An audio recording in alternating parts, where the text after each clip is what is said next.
Welcome back to another segment of Let's Talk Real Estate.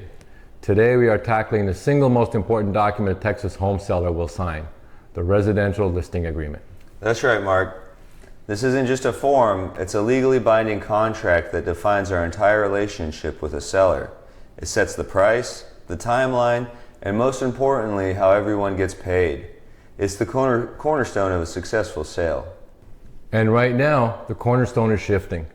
The entire Texas real estate market is going through a fundamental transformation driven by two massive forces. First, the landmark 2024 National Association of Realtors settlement, which has completely changed the rules around agent compensation. And second, the 89th Texas legislature has introduced a slate of new laws that affect everything from foreign ownership to housing density. It's a brand new landscape out there. So today we're going to give you a clear, easy to follow guide to the most common contract, the Texas Realtors Exclusive Right to Sell Agreement. We're going to break down what's changed, what stayed the same, and what you absolutely need to know to protect yourself. Before we dive into the details, here are the three most critical takeaways for every seller watching. First, commissions have always been and remain 100% negotiable.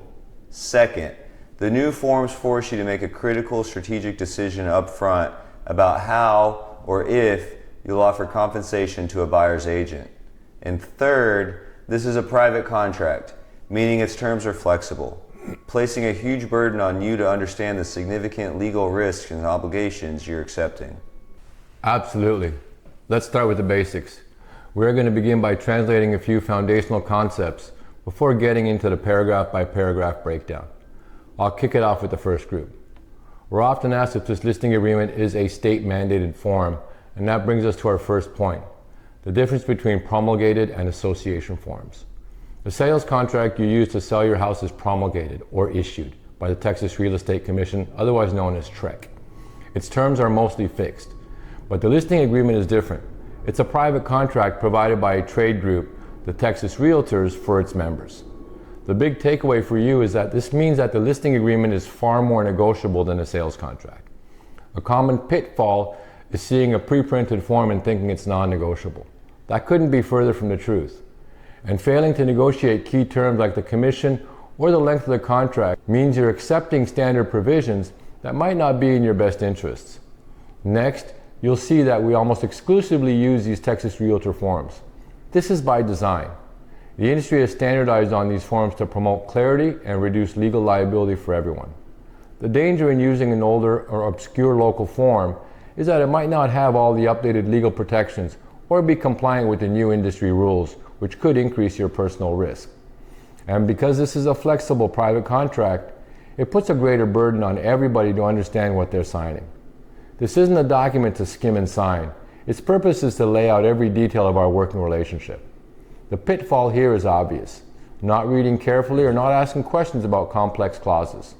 If that happens, you can become legally bound to terms you didn't fully understand, leading to disputes down the road.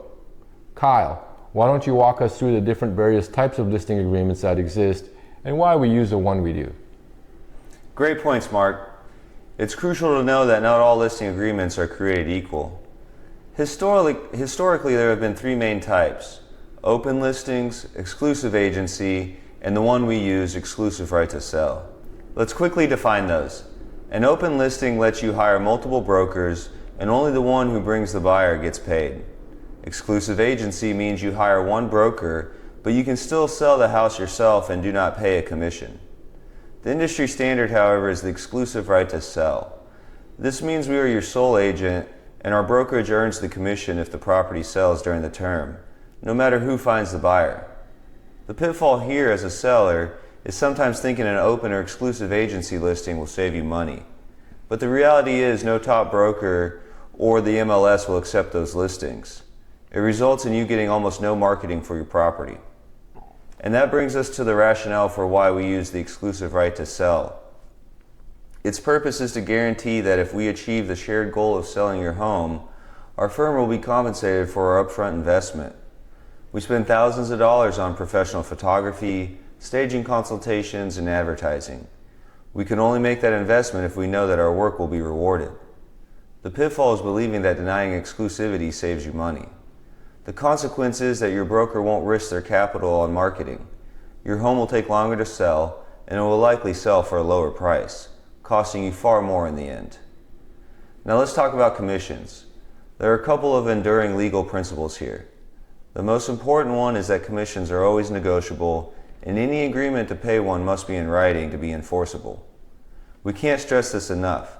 The biggest mistake you can make is relying on a verbal promise from an agent about a commission rate. That verbal promise is completely unenforceable in court. You will be held to the written terms you signed, period. Mark, what about the legal standards for earning that commission? That's a fantastic question, Kyle, because the contract language here is very specific and it overrides the old default legal standard. For decades, the default rule was something called procuring cause. This basically meant a broker earned their commission if they were the primary reason a ready, willing, and able buyer showed up. But assuming that's still the standard is a huge pitfall. The modern listing agreement you'll sign with us replaces that vague idea with very clear contractual triggers. This is one of the most important things for a seller to understand. The purpose of this language is to create certainty. It states that your commission is earned when you, the seller, take a specific action like signing a contract to sell a property. A major mistake is believing you only earn a commission or owe the commission if the sale actually closes.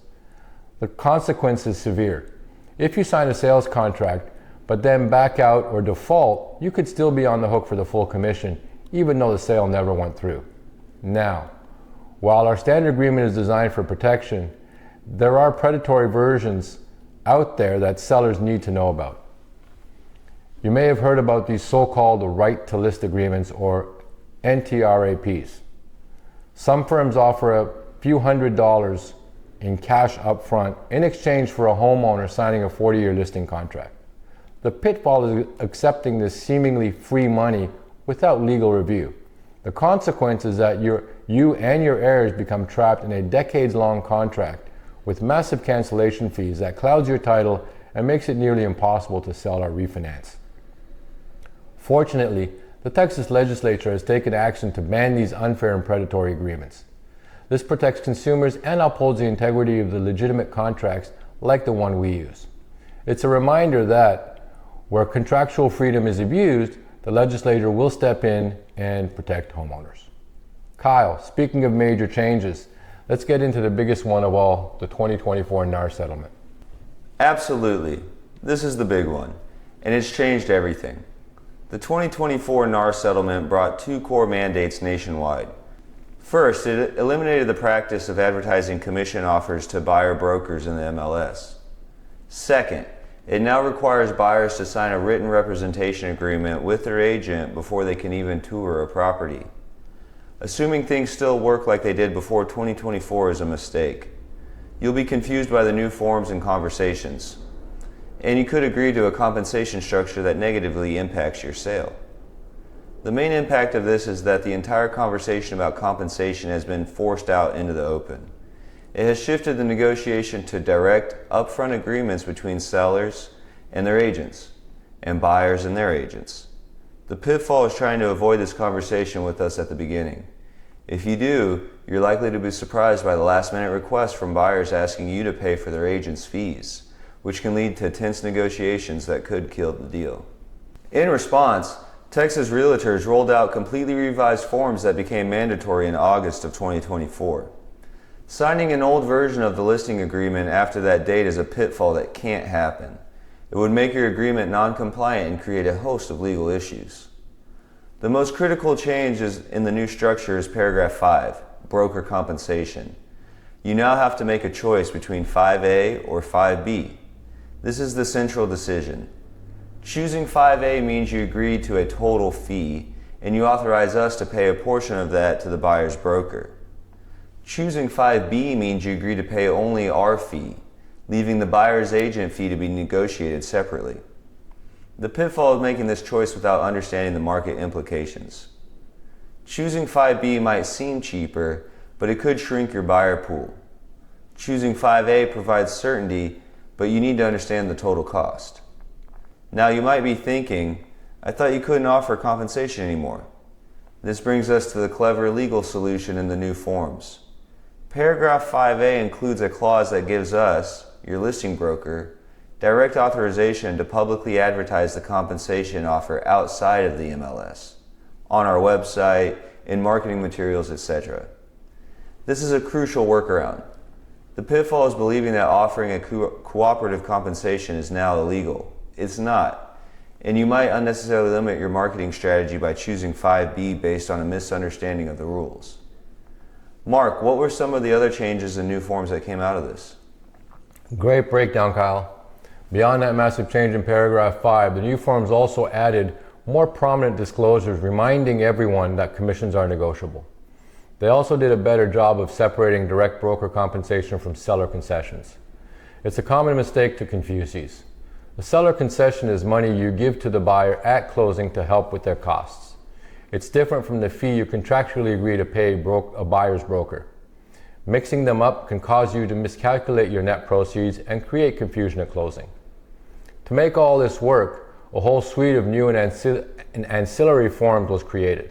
For example, there's a new addendum to the sales contract that is used to formally document when a seller agrees to pay a buyer's broker fee as part of the final deal. The point here is that all these documents are interconnected. A pitfall would be not knowing these new forms exist, which could cause your transaction to be delayed or even fail due to incorrect paperwork. Now let's switch gears from the industry rule changes to the Texas legislature because they've been busy. A huge new law sellers need to be aware of is Senate Bill 17, which deals with foreign ownership.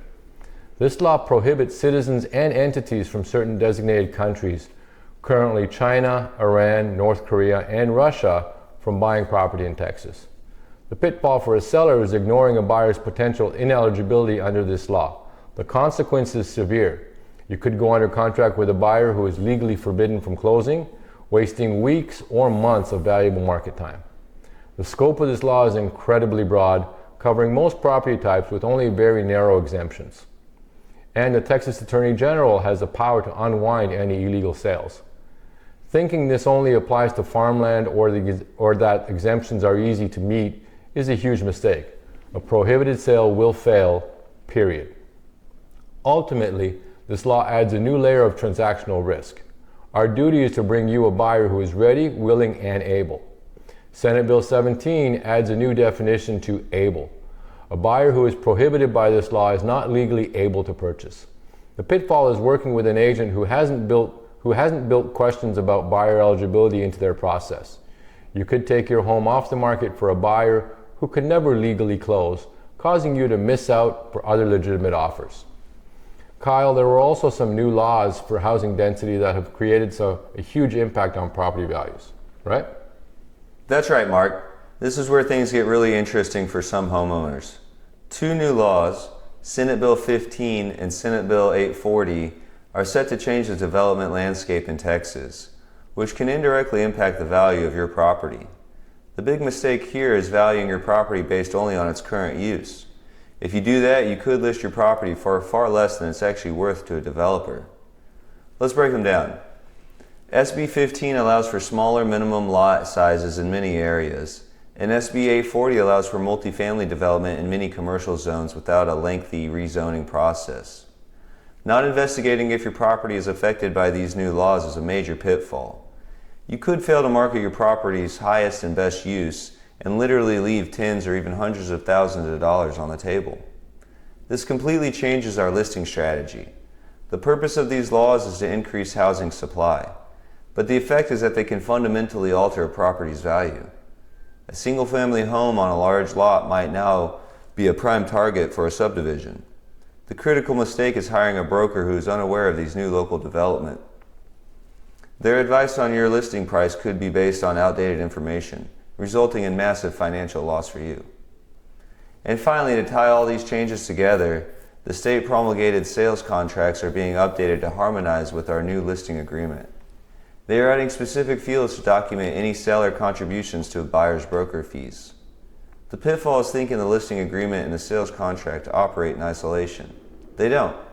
They are designed to work together seamlessly, and these updates ensure the compensation strategy we set in the listing agreement can be executed perfectly at closing. Okay, now let's get into the nitty-gritty and walk through the key paragraphs of the August 2024 listing agreement, section by section. Perfect. Before we do, a quick note. Make sure you're looking at the August 2024 version of the form, TXR 1101, as you follow along. Using an older version as reference will only lead to confusion. All right, let's start at the top with paragraph 1, parties. The purpose here is simple, to legally identify the seller and the broker. But a critical pitfall happens right here at the start. You must list all legal owners of the property. If a spouse or co-owner isn't listed and doesn't sign, the agreement is unenforceable. The signing party doesn't have the full authority to sell the property, and the whole deal can fall apart. Next is paragraph 2, the property. This section provides a complete, unambiguous description of what is being sold, the land, the improvements, and the accessories. The biggest and most common pitfall for sellers is the exclusion subsection. If an item is a fixture, meaning it's attached to the house, and you want to take it with you, you must list it as an exclusion. If you forget to list your custom drapes or that smart thermostat, they legally convey with the house. Removing them is a breach of contract, and you'll either have to return them or pay the buyer for them. Then we have paragraph 3, which is the listing price. This sets the initial price we're authorized to market the property at. But it includes flexible language, noting you can accept any price. The pitfall we see here is sellers becoming emotionally anchored to this initial number. The consequence is that your property can stagnate on a property if you refuse to negotiate based on real feedback. And it often ends up selling for less than it would have had you priced it properly and negotiated realistically from the start. Finally in this group is paragraph 4, the term. This defines the start and end dates for our agreement. The key point of negotiation here is the length of the term. A huge pitfall is agreeing to an excessively long term, like a year, without a cancellation clause. You could get trapped with an underperforming agent, unable to make a change without breaching your contract, which costs you months of valuable market time. Kyle, let's have you tackle the most important and most changed section of this entire contract, which is paragraph 5. You got it. This is the one everyone needs to pay attention to. Paragraph 5, broker's compensation, is the most complex and heavily negotiated section in the entire agreement. Skimming this paragraph and assuming it's standard is the costliest mistake a seller can make. You could agree to a compensation structure you don't understand and be out tens of thousands of dollars. The very first thing you'll see is a critical 5A versus 5B choice we mentioned earlier. Let me be crystal clear. 5A is where you agree to a total fee and authorize us to share a specified amount with the broker who brings the buyer. 5B is where you agree to pay only our fee. A major pitfall is automatically choosing 5B thinking it will save you the most money. The potential consequence is that you shrink your buyer pool. Buyers who need to finance their agent's commissions might not be able to afford your home, which could lead to fewer offers and a lower final sales price. Next is the critical distinction between when a commission is earned versus when it is payable. The purpose of this language is to protect the brokerage. The commission is contractually earned the moment you sign a sales contract. It only becomes payable at closing or if you, the seller, default on that sales contract. The pitfall is assuming the fee is only owed if the sale successfully closes. But if you sign a contract and then breach it, we can legally pursue you for the full earned commission, even though you never got paid for the house. Last in this section is the protection period clause. This protects our commission for a negotiated period after the listing expires if you sell the house to a buyer we introduced to the property. We are required to give you a written list of these protected buyers. The pitfall is failing to request that list from us the moment the agreement expires. The consequence is that you could sell to someone on that list and end up legally owing a commission to both your old broker, us, and your new broker. It's a costly and completely avoidable mistake. Mark, why don't you take us home with the final key paragraphs and our closing thoughts? Sounds good, Kyle. Let's move to paragraph 6, listing services and MLS. This is where you give us the instructions on putting the property into multiple listing service. You can choose to keep it as an office exclusive, but that severely limits exposure. The real pitfall here relates to MLS rules. If you tell us not to put it in the MLS, but then you put it up on a yard sign or post about it on Facebook, that public marketing triggers the MLS's clear cooperation policy. The consequence is that it forces us to enter the listing into the MLS within 1 business day, which might override the initial strategy we agreed on. Next up is paragraph 7, access to the property. This grants us permission to access a property for showings and, very importantly, it shifts legal risk. The purpose of the key box authorization language is to protect the brokerage.